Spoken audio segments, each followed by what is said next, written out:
This comic is all that and a bag of microchips. Please welcome the very funny Dan Taylor.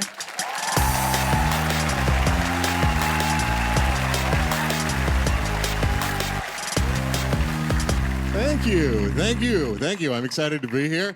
I was hacked recently. It was very terrifying. I got an email from an app that I use, and they said, "Sorry, sir, it appears that all of the information that you put into our app has been compromised, potentially by Russian crime interests." And I was very concerned until I remembered that this app was MyFitnessPal. For those of you that don't know, MyFitnessPal is an app that you record everything you eat and all of your exercise. It's supposed to help you be healthier. And I just imagined a Russian crime lord sitting with my information going like, "Well, it appears that Mr. Taylor exercises sporadically and has an unhealthy relationship with fried chicken." Which is true, and that's one way that you could get that information, is to like hack into a computer server and steal it. The other way to get that information would be looking at me, like all of you are doing right now. But it's weird, because these technological advances just open up a whole new world of things to be nervous about. This happened to me recently. The world became complex to navigate. I was trying to pay for something at a convenience store using the tap function on my debit card. But there was no tap function for my debit card. So I'm just standing there with my debit card going.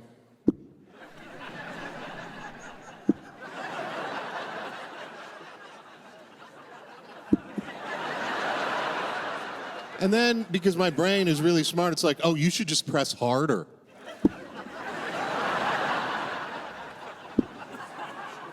Meanwhile, the poor woman behind the counter is like, sir, we don't.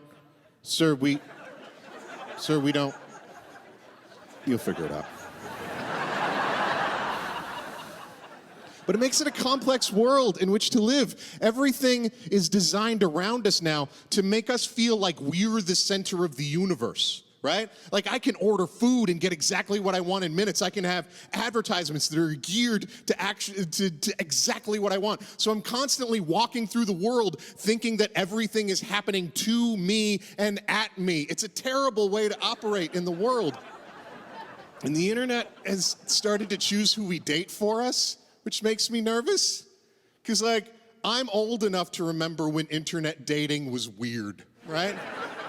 I'm older enough to remember that if my sister had have come up to me in 1998 and went, "I'm gonna go on a date with a guy I met in a GeoCities chat room," I would have said, "Oh, that's dangerous.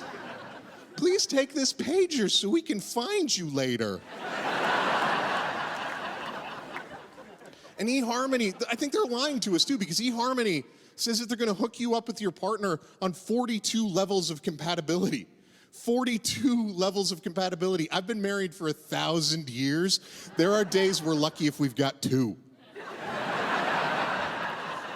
One of which is that we've been married for the last 1,000 years. The other is that we've agreed that we're not getting out of this marriage alive. But technology can improve some things. Like I said, I've been married 1,000 years. And when my wife and I first got married, we would sometimes engage in marital intimacy. And if we wanted to listen to music while we were engaging in marital intimacy, we had to put on a CD. One CD to take you through all of the peaks and valleys that goes along with the marital intimacy experience. That is a lot of pressure to put on Big Shiny Tunes 7. So now the world is different. It's great. I can plan the whole thing out. I've made a playlist in advance. So when we go for regular marital intimacy, everything is smooth. I trust every song on that playlist. But it can get screwed up, because recently we had surprise marital intimacy. It still happens sometimes. And I didn't have a chance to put the music on. I just had to go with the playlist, the internet radio station that was already going. And it was terrifying, because I was listening to Canadian rock.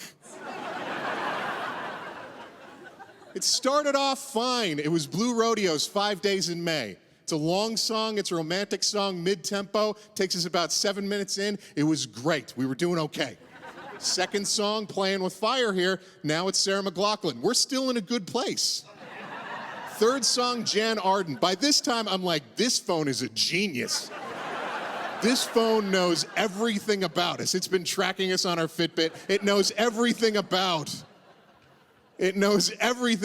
our PG-13 lovemaking. And that's what we've got. Like, I've been married a very long time. We are into completely normal PG-13 vanilla sex. That is fine. We like it that way.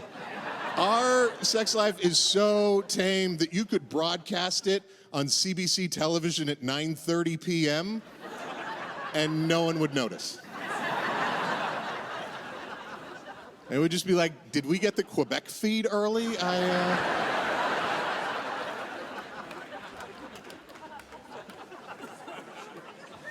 So by this time, we've got Blue Rodeo, we got Sarah McLachlan, we got Jan Arden. Things are going great. Everything is awesome. We're headed to a great places. We got a long places to go until song number 4 comes on, "The Wreck of the Edmund Fitzgerald" by Gordon Lightfoot.